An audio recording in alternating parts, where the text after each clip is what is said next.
Okay, now it's the Afrozons show with your girl SheilaO. And you all know this is where hip hop meets Afro beats. Okay, first Afro beat show on a major FM dial in the United States of America. And this is How Far. How far? What's up? What going? How you all doing? What's popping? Spill the tea. What's up with COVID? How's COVID treating you all? You all gotta let me know. Kaz, how far? Yeah. What's up? How far? Oh, I'm just living a dream or a nightmare, depending on how you want to look at it. But either way, I'm waking up every morning, I'm asking, how far, Sheila? So how far are we going today? How far? We're taking it all the way down to creative geniuses, like we always say. We're going into the head of Zack "MALLEY" Greenburg. That's what's up, y'all. Zack "MALLEY" Greenburg is a senior editor of media and entertainment at Forbes and an author of 4 books. Cass, I say 4. 1, 2, 3, 4. 4 books, okay? His latest A-list singles was published in 2020, this year, by Little Brown. Previously, he penned The Three Kings, Michael Jackson's Inc., and Jay-Z's biography, Empire State of Mind. He's a Yale graduate, y'all. Okay, 2007 Yale graduate. And right from Yale, he went straight to Forbes. That's what I'm talking about. That's how you do it, okay? Ivy League all the way to Forbes, where he has since penned covers on the likes of Kendrick Lamar, Ashton Kutcher, Katy Perry, A-Rod, my British bro, Richard Branson, you know, and most recently breaking the story that Kanye West, our Chi-Town Kanye West, you know, is now a billionaire. Yeah. And of course, the existence of Wu-Tang Clan's Secret album along the way.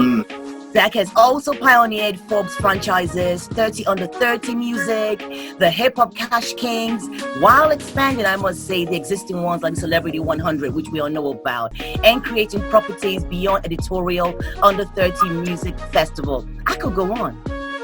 Go on about this young dude, I could. But it's such an honor to have you on the show. That's a crazy resume, bro. Woo! Tell me about it, Zack. Very How kind far? to you. Very kind. Very How kind. are you, Thanks Zack? for How having me far? on. I'm all Pleasure. right. I'm in coming to you live from New York City, where things are getting better. But yeah, representing the Yankees, multiple folks on the call, right? You know, I could definitely go for a Yankee game right about now, but I have a feeling I'm gonna have to wait a bit. So you know, no, but I'm lucky. You know, my family is healthy. I get to work remotely, and you know, we're just trying to make the best of it. And that's all we can possibly do at this time. Zack, let's go back to the very beginning. In 1992, Sure. Okay, you played a major role, child role, way back, but that was a great movie though, Lorenzo's Oil. Okay, you were a child star, lead actor for that movie. Obviously, I'm assuming the acting was your first love. But today, you are writing and telling stories of the biggest pop icons in the world. Did you venture into any more acting after Lorenzo's Oil? I did, you know, and I must say, acting is not as glamorous as it might seem, you know, especially when you're a little kid and you have to do the takes over and over again. And every time, you know, some extra looks at the camera, you have to start over, and it's, you know, sometimes 30, 40 times. And you know, they don't tell you, like, they don't always shoot in the season that it's supposed to be. So, like, I remember there was a scene that was supposed to be in the fall or winter, and so we had all our, you know, like, our coats on and stuff, but we were filming it in the summer, and it was this birthday party scene, and it was just like blazing heat, and somebody kept looking at the camera, and we'd have to redo it every time. We're sitting out there in our coats in like 90 degrees. So you know, it's not all glitz and glamour, but nevertheless, I did try my hand one more time at acting before I retired as a middle schooler, and I auditioned for the role of Anakin Skywalker in Star Wars. Okay. Did not get it, but you know, I auditioned right before I got really, really into Star Wars, and so I remember, you know, they asked me, they had a little X-wing, you know, star spacecraft thing, and the little model, and they handed it to me, and they said, you know, what would you do if you were Anakin Skywalker with this? And I was like, I don't know, I'd fly it around. Toss it about. Like, okay, all right. Yeah. But if they caught me a couple of years later, I might have said, you know, I'll fly it from Tatooine to, you know, the Kessel Spice Mines, and you know, in less than 10 parsecs or whatever. getting really technical on them, but I hadn't achieved that level of nerddom yet. So I always wonder if that cost me my acting career. But look at where you are today. So they're lost, right? Look at where you are. You went from an Ivy League school. I talked about it earlier when I did your intro. That was Yale. You graduated and went straight to Forbes. When you joined Forbes, did you instantly start as a content creator, pioneering the Forbes 30 under 30 music, or did you have to build your way up to that position? Yeah, I definitely had to build my way, and I started off covering stocks, bonds, and mutual funds. A little more standard fare. And one day an editor walked into my cubicle and she said, "You're under 30. Do you like hip hop?" I said, "I love hip hop. I grew up on hip hop. I'm from New York." And she said, "Okay, great. You're going to help me put together the first ever list of the top earning rappers in the world." And so I ended up writing a story about Tupac and how he was making more money at the time, even though he was dead, than all but 5 living rappers. And the story went in the magazine. This is in 2007. Mm-hmm. And on the side, we did a little bit on the hip hop cash kings, the top earning living rappers, and the top 3 were Jay-Z, Diddy, and 50 Cent. And so we put the magazine out, and I went on to the next thing, and I'm out in New Mexico reporting the story, and on the radio comes Forbes 1, 2, 3. I get money, and it's this remix that of the 50 Cent song that Diddy and Jay-Z have hopped on, and they're shouting out Forbes.com and the magazine, and talking about this story that I had just done, and I got back to New York, and everybody was like, we should probably keep doing this. This is fantastic. Promote that man. Yeah. So a little while after, the editor who I had worked with left, she said, you should really make this your thing. And so I did. And so every year since then we've done the hip hop list, the Forbes list of top earning rappers in the world. And then also expanded into doing net worth lists.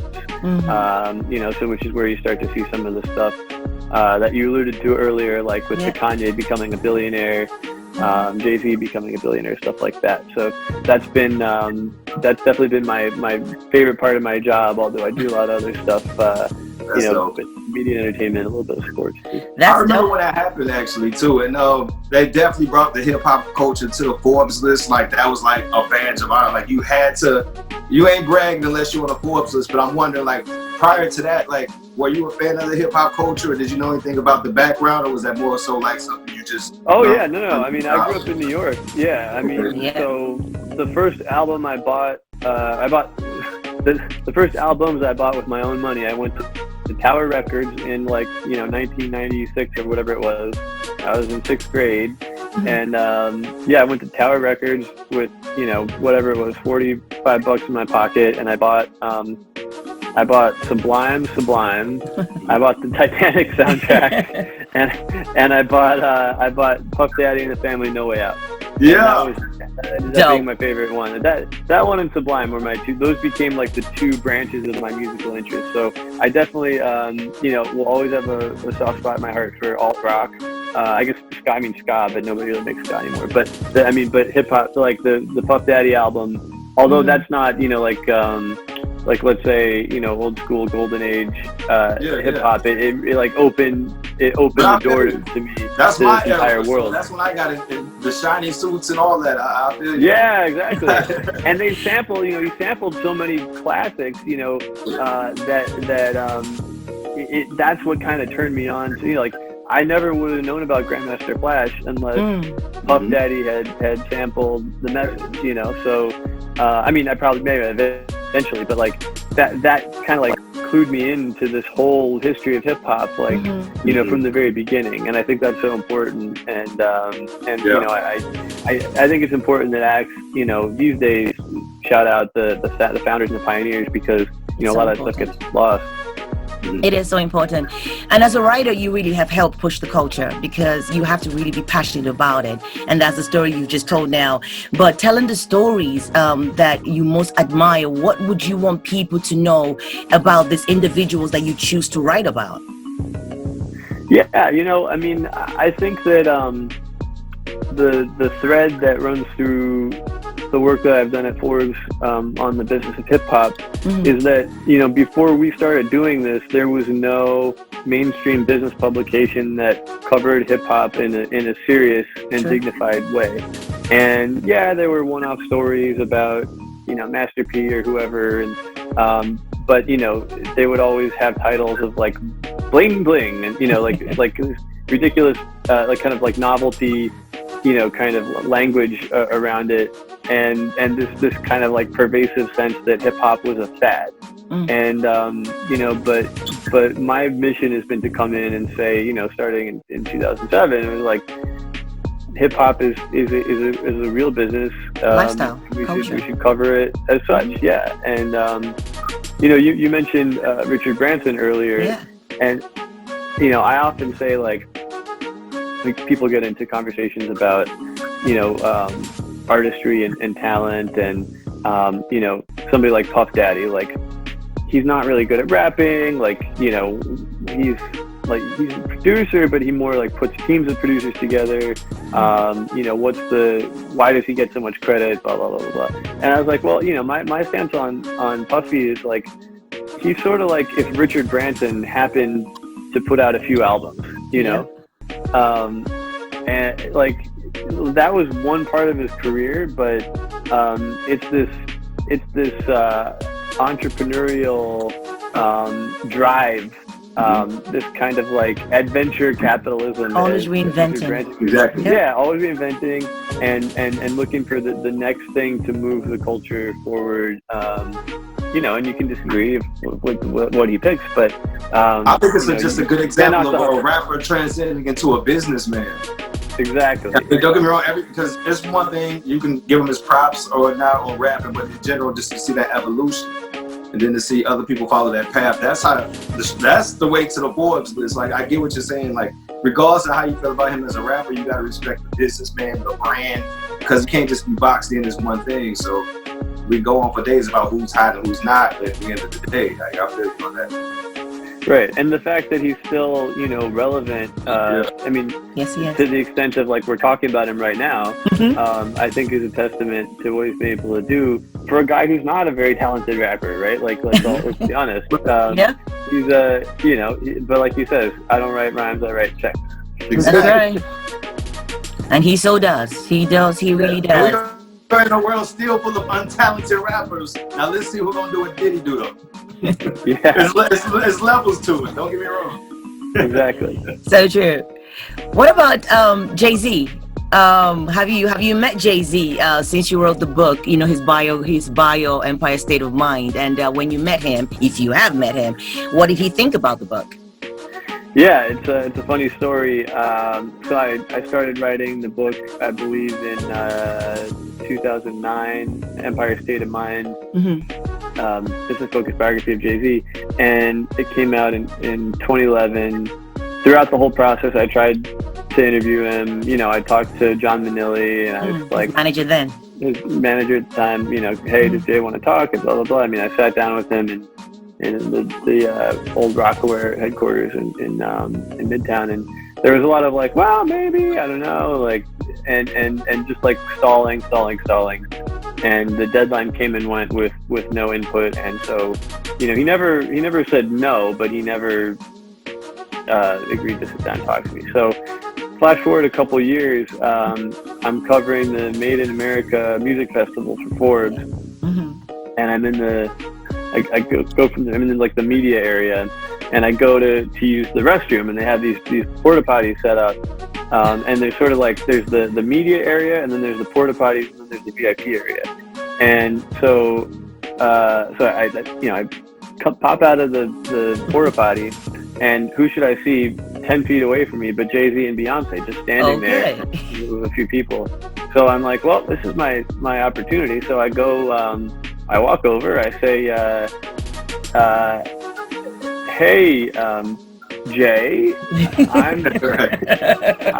I'm the guy who wrote the book about you. And he sort of like looks away, pretends not to hear me, and then he saunters off and looks, as he's about to disappear around the corner, looks back over his shoulder, and he goes, That book was horrible. I'm mad he had to laugh. Yeah. You should have called him on the elevator, see if he would have had that same energy. right. No, respect. Right. That's hilarious. So I subsequently did an interview with Puffy where I told him the story, right? And he's like, oh no, Jay's a cool cat. He's just messing with you. Plays so a who lot. knows?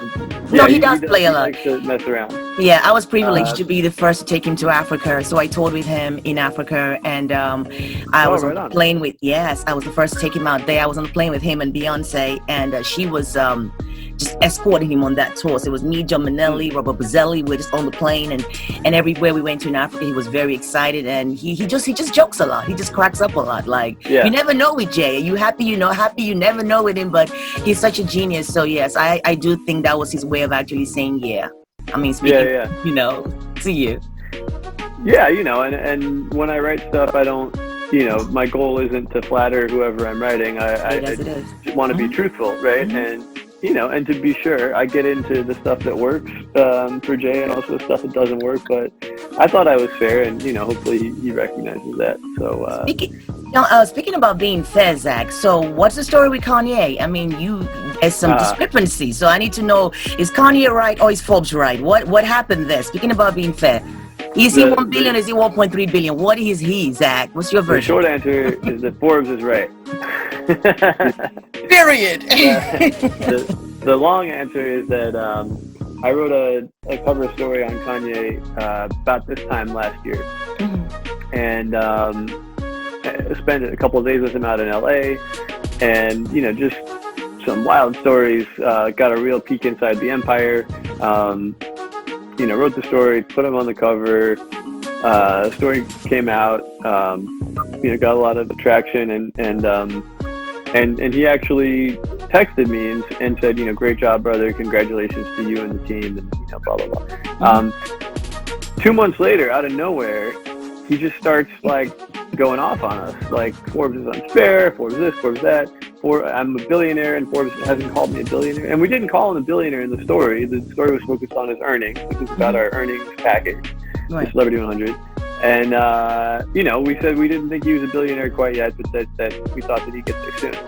And a couple months later, he just decided that he actually hated the story, and has just been kind of chirping about it for months. And finally, when we put out our billionaires list, and, you know, I mean, as usual, we reach out, we say, hey, you know, if we think he might be close, can you provide any documentation? We talk to people in the industry, and we do our reporting, we come up with a number, and it seemed that he was close, but not there yet. And so we said, you know, can you provide documentation? And for months, we didn't hear anything back from them, even though Kanye was kind of going off about how disrespected he felt and all this. And then the billionaires list comes out in March or April, and so he starts texting with the editor of Forbes, who I had set him up with when we were first doing the story back last summer. And you know, the editor says, have your people send Zack the documentation. There's a lot of back and forth, and ultimately they send us some pretty convincing documents that, in fact, you know, we did feel made the case that he was a billionaire. But, you know, because of the way, you know, it all comes down to Yeezy, which is not a straightforward scenario, right? Like, he owns it 100%, but the deal is with Adidas, and so he couldn't exactly, you know, extricate himself from it at a moment's notice and go and like sell Yeezy to, you know, Puma or something. I mean, it would be really involved, and probably the stuff that already existed under Adidas would stay there, just as you know one might expect. So, you know, we did the reporting, talked to people in the industry to come up with a fair method evaluation, and it settled on 1.3 billion. And put out this story a couple weeks ago, and, you know, this ended up being a huge thing, and, you know, millions of people read it. But Kanye was still upset because he feels that he's worth 3.3 billion instead of 1.3 billion. and that this is some huge slight. But I mean, look, I've been listening to Kanye since he came out. Always loved his stuff. I think he's a genius. I think he's worth 1.3 billion, not 3.3 billion. I think when we put out our numbers, a lot of times people see it as like a value judgment, like if we say that somebody is worth less than they say they do, it means that we like them, or if we, it's not about liking or not liking. It's just, we do, like we look at the numbers and we make our best judgment. And, it's like, it's not really like a subjective, it's like a grudge thing. It's just, we do the numbers how we do the numbers. And I mean, Zach, you don't have to worry about that. You don't have to worry. I don't know. I mean, I don't know about you or with Cass. If I'm labeled a billionaire, that's good. I don't even have to go on the numbers. 1, 2, 3, 4, 5. Now, the fact that I'm a billionaire, right? Personally, I wouldn't even want people to know I'm on the list, because I still owe people about 7 people about $30. So I got a big family, man. You know what? I know, right? Yeah.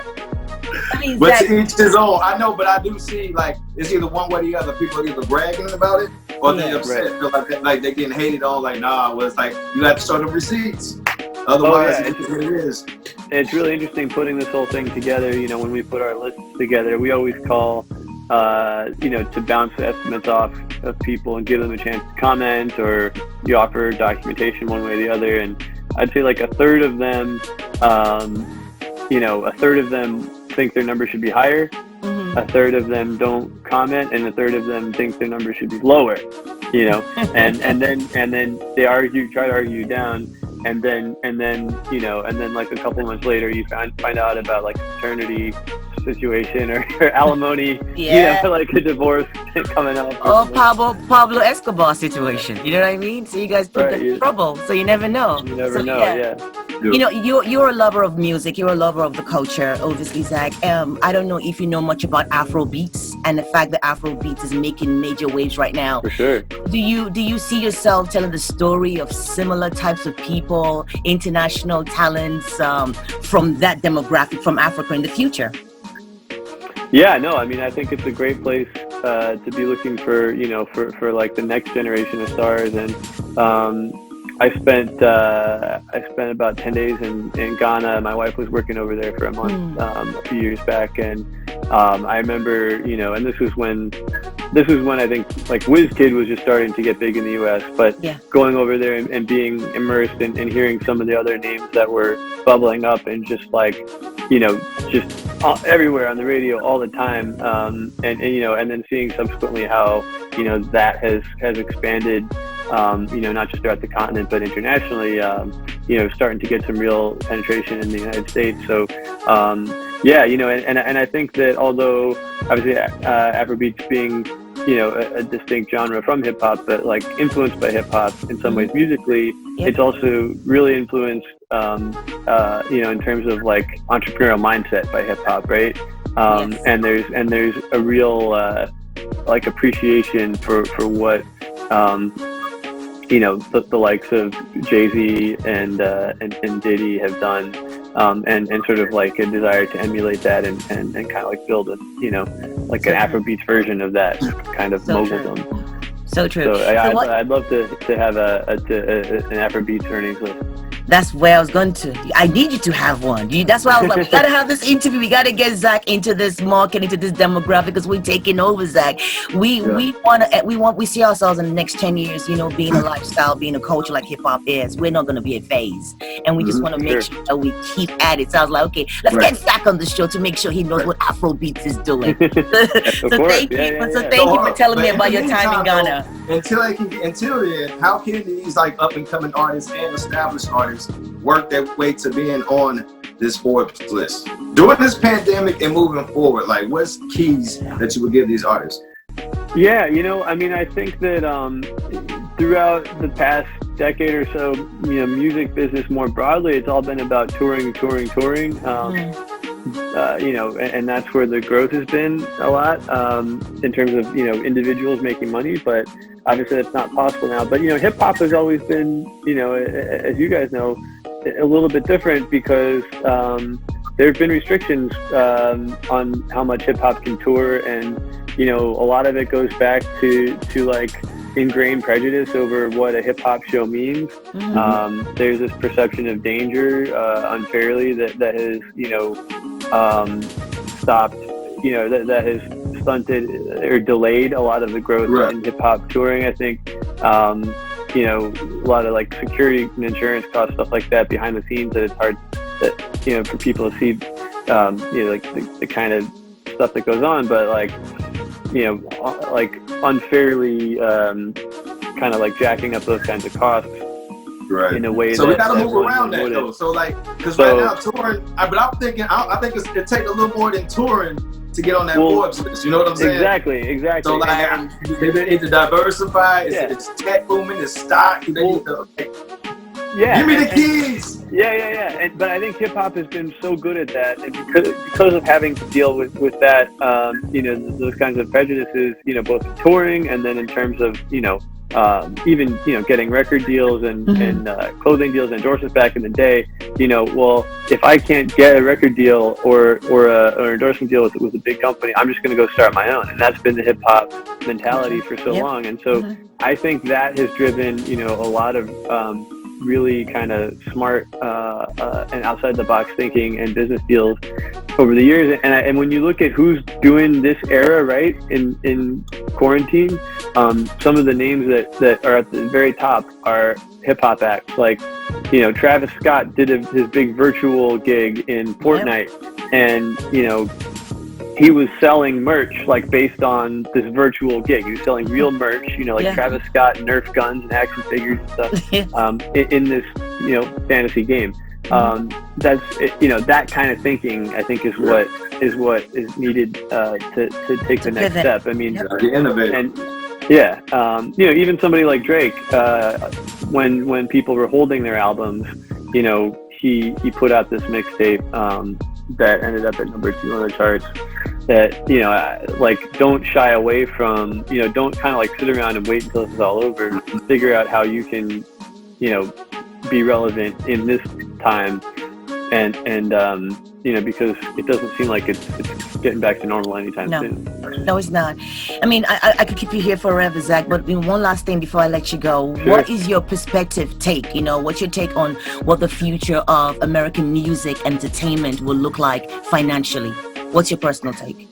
Yeah, you know, streaming obviously has been huge, you know, taking over in the past several years is the #1 way of consuming music. But, you know, so I think that'll continue to grow. But I do think we'll get back to touring. I think probably next summer, you know, provided we get a vaccine and it's distributed by then. I could see touring coming back next summer, but, you know, we got a whole lot of time in between now and then to figure stuff out. So I think that in the intervening time, it's going to be a lot of like, you know, who can prove to be relevant, you know, remotely, and how are they going to partner with brands on endorsement deals? You know, because I think the way you do it is you build something people are interested in, and you get it really huge, and then you flip the switch and you monetize it. So when are we going to start to see, you know, some of, you know, like the kind of deals that are going to come from, you know, like Versus and these kind of situations that we're seeing online?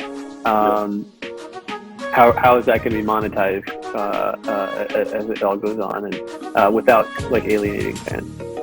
Totally agree with you, Zach. It's been an honor having you on the show. Thank you so much for chopping it up with us at How Far. Keep doing what you do. Looking forward to the Afro likewise. Okay? All right. And you spending more time in Africa and getting to know. We want to bridge that gap. We want to bridge the culture. So thank you so much for doing this. This means a great deal to us. Respect. Enough respect. Shout out to everyone. Thank you.